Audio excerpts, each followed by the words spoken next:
Komisi 6 DPR RI mendesak Menteri Perindustrian memperkuat industri nasional agar dapat bersaing dengan industri negara lain, khususnya negara ASEAN di era masyarakat ekonomi ASEAN. Anggota Komisi 6 DPR RI Eriko Satarduga meminta pemerintah cepat mengambil langkah dalam menghadapi MEA, terutama dalam bidang industri karena menurutnya banyak industri nasional kalah bersaing dengan produk negara tetangga seperti sandang dan pangan. Dalam menghadapi MEA, pemerintah harus matang dan terintegrasi. Menurut Eriko, banyak industri nasional yang memiliki potensi berkembang dan bersaing, namun masih minim perhatian dari pemerintah. Dalam situasi sekarang ekonomi global yang menurun, apa yang dilakukan langkah-langkahnya? Karena banyak juga dari industri-industri kita yang sekarang banyak juga pergi ke tempat lain yang tentu punya produktivitas lebih baik, kemudian juga dengan tadi dikatakan oleh beliau juga jam kerja lebih lama, contohnya seperti Vietnam, seperti itu.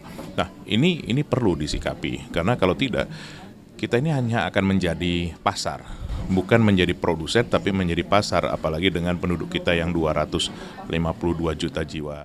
Anggota Komisi 6 DPR RI I Gede Sumarjaya menilai sejauh ini konsumsi investasi dan ekspor nasional menurun, sedangkan impor terus meningkat. Di sisi lain, banyak permasalahan dalam serapan APBN yang membuat uang tidak beredar di masyarakat. Selain itu, pemerintah harus memacu industri substitusi impor atau barang pengganti impor dan memperketat kebijakan impor. Kalau bisa kebijakan mengenai impor ini diperketat. Kemudian juga kita mempergunakan perwakilan kita di luar negeri. Jangan lupa, karena kita ini sekarang perangnya perang ekonomi, bukan lagi perang politik. Sehingga kita jangan banyak berbicara politiknya di kedutaan-kedutaan besar itu, tapi memanfaatkanlah ini menjadi pembicaraan-pembicaraan ekonomi. Fitian dan Mario, TVR Parlemen, melaporkan.